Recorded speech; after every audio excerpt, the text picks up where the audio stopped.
সুধী ভক্তবৃন্দ, আজ আমরা আলোচনা করব নিজের গৃহ থেকে চুরি হওয়া দ্রব্য চোরের গৃহে পৌঁছে দিলেন গাজীপুরের পয়হারি বাবা।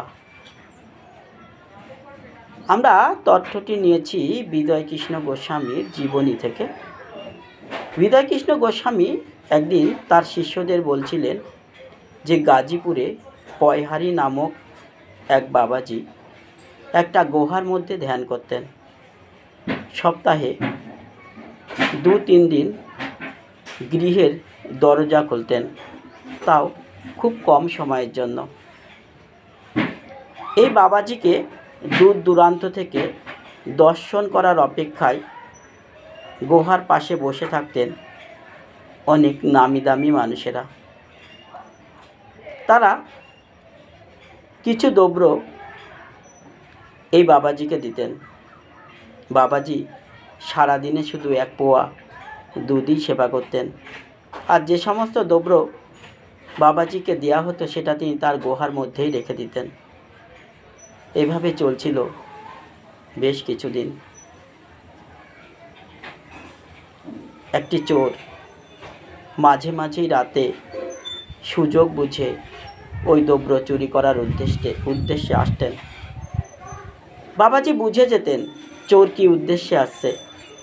তিনি গুহার মধ্যে থেকেই বলে দিতেন, জেগে আছি রে। চোর বাবাজি জেগে আছে ভেবে আবার ফিরে যেত। এভাবে কয়েকদিন ধরে তিনি আসতে লাগলেন। বাবাজি একই কথা বলতে লাগলেন, জেগে আছি রে।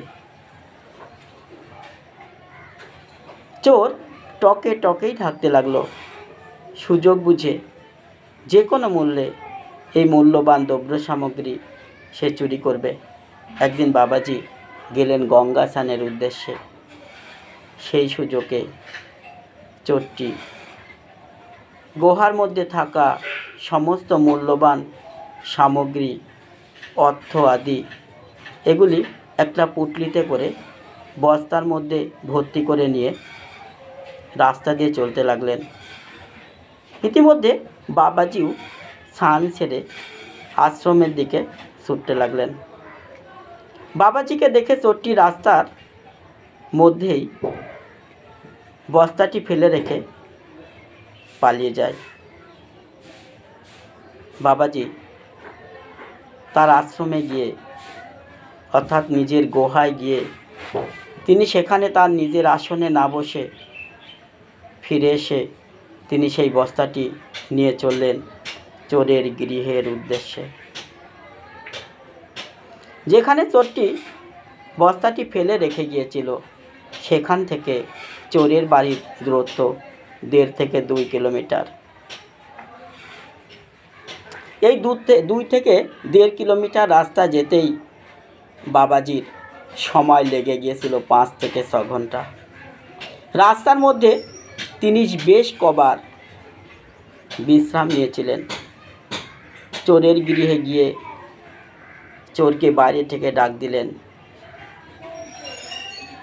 চোরটি ভীত সন্ত্রস্ত হয়ে বাবাজির সামনে আসতেই দেখতে পেল বাবাজির মাথায় সেই বস্তাটি।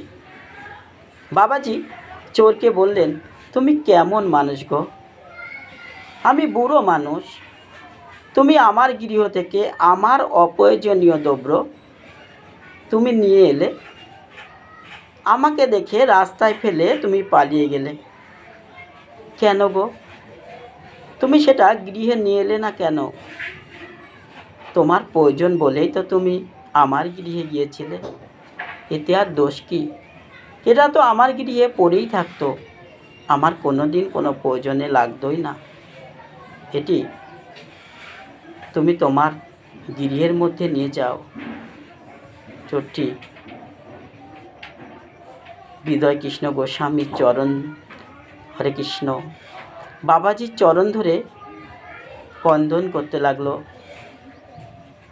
মহাপুরুষ যারা, তারা সামাজিক নিয়মের বাইরে গিয়ে সর্বদা কর্তব্য কর্ম করে থাকেন। সামাজিক দৃষ্টিতে উচিত ছিল চোরকে পুলিশের হাতে তুলে দেওয়া, কিন্তু বাবাজি সেটা করেননি। তিনি কি করলেন? তিনি চোরকে কোনোরূপ শাস্তি না দিয়ে, কাউকে বুঝতে না দিয়ে তিনি নিজেই তার গৃহে দ্রব্যগুলি পৌঁছে দিলেন এবং বললেন, এটা আমার কাছে তো অপ্রয়োজনীয়। তুমি দুঃখে কষ্ট পাচ্ছিলে,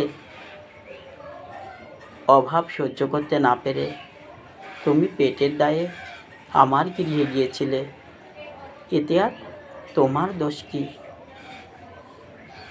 মহাপুরুষরা পৃথিবীতে আসেন নিজের স্বার্থের জন্য নয়, জগতের মহৎ কিছু উদ্দেশ্য সাধনের জন্য, জীবকে শিক্ষা দেওয়ার জন্য। রাধে রাধে।